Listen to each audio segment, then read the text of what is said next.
candy. So hi everyone, welcome to Glitzzy Mom and welcome to a new video. For today, I'm going to share with you an unboxing of an important tool that we've purchased as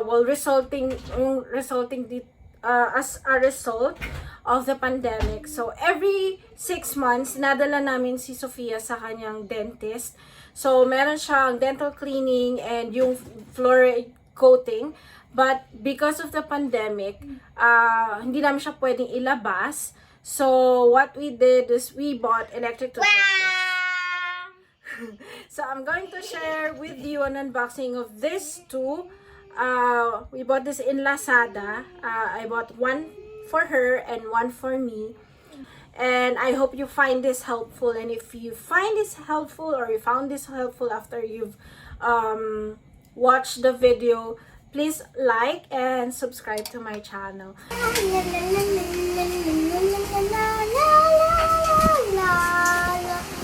take a picture.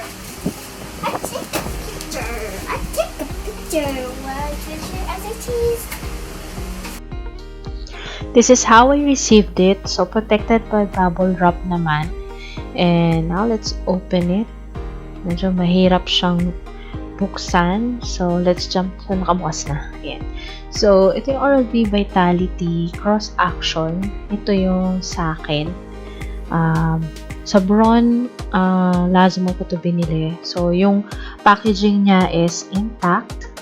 So, no worries naman dun. So, there. So, ito, may quadrant timer siya. And yung saksakan niya, ganyan. So, kung wala kayong adapter, you have to buy kasi hindi siya included. Charger.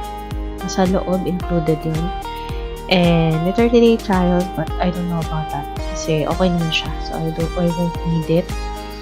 And,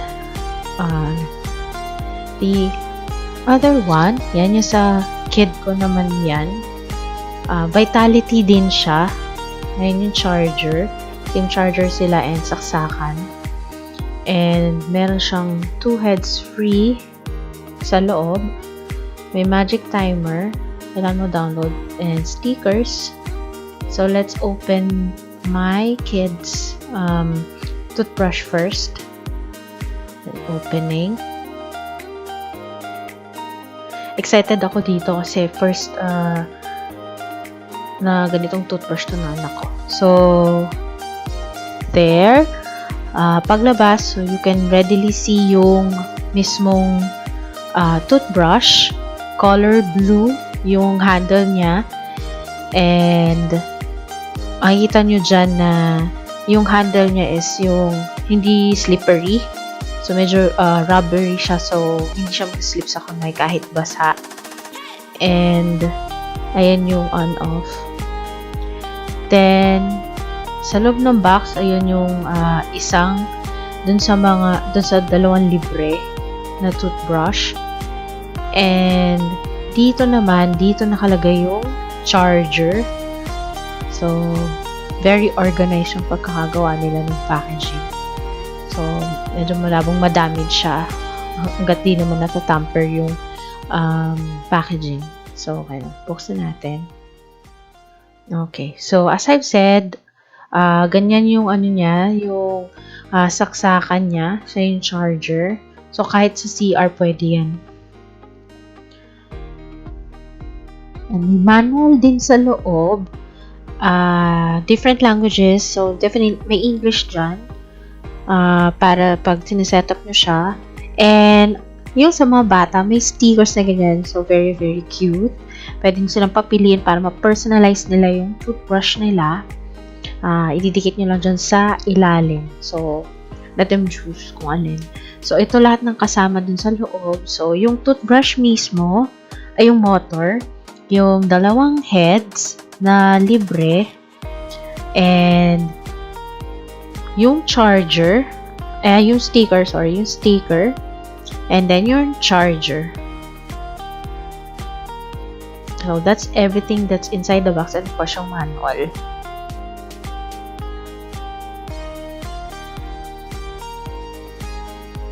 So, let's open one. Let's try to open Trying. Pero, ma-open ko din yun. Medyo out of focus. Sorry po. Yan. Pagbukas, so sa loob, yung head at saka yung parang ring. Kailangan nyo yung ring na yan para makabit nyo dun sa motor. Yung head. So, yung maganda dito sa Vitality na to, kahit pang kids siya, kahit pag lumalaki siya, compatible din yan sa mga ibang heads ng Oral-B.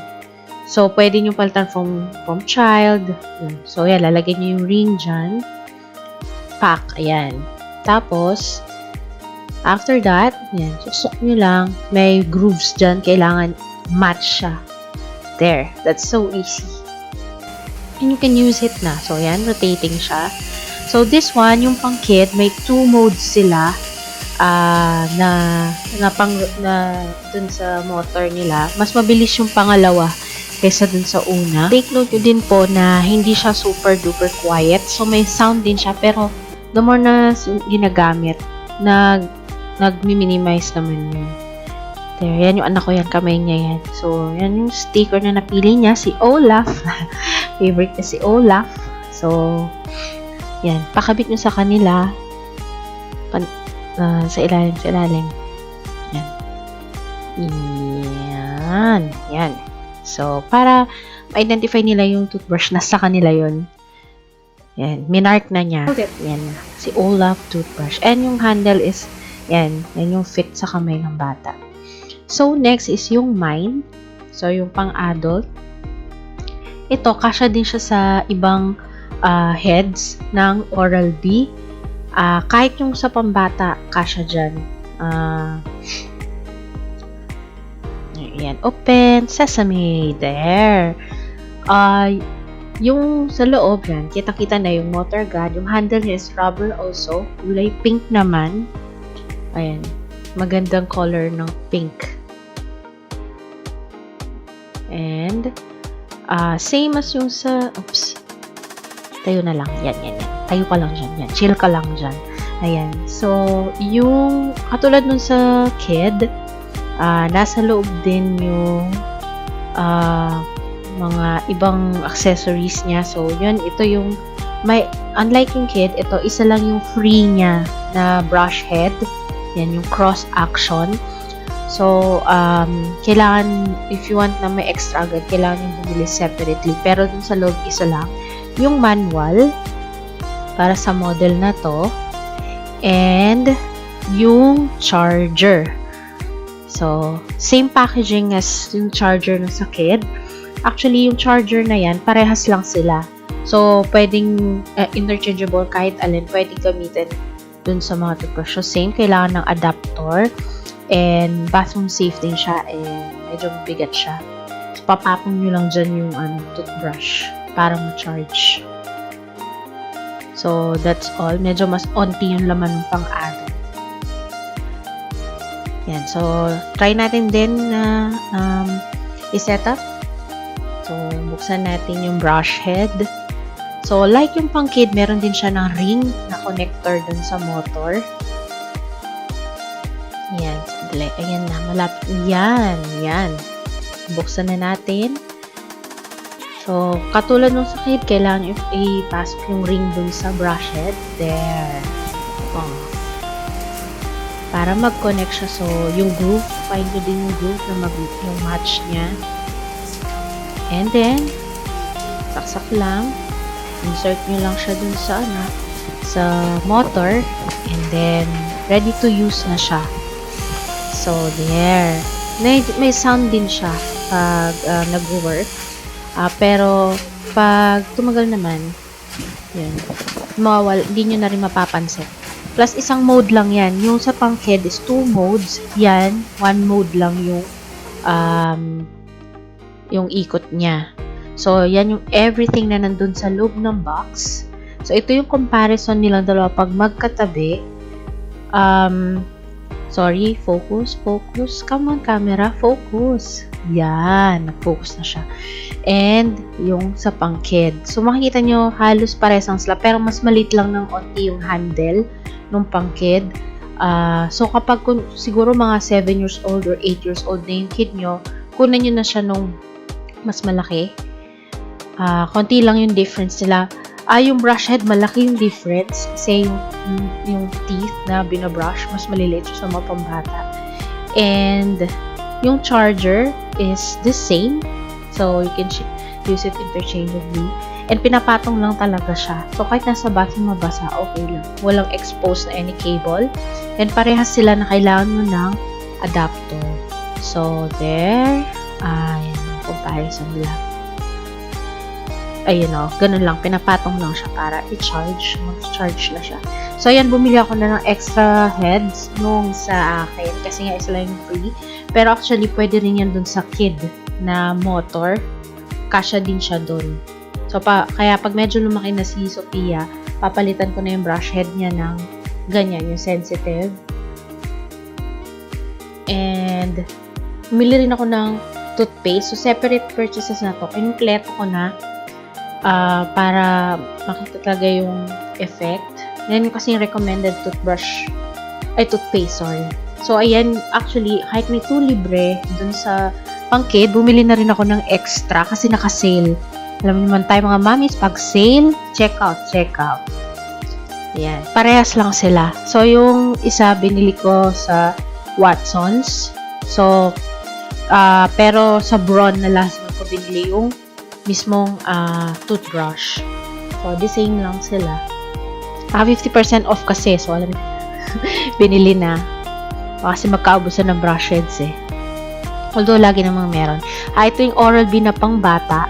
Kasi, maganda yung mga toothpaste ng Oral-B kasi controlled yung sugar. Actually, wala. May sugar shield pa nga siya. Yung sa Colgate kasi medyo matamis. Tapos yung sa Aquafresh, medyo lagpas na yung edad nyo doon. Ito, 6 plus years, yan. So, yung question is, why did you buy 2? Pwede namang isa lang.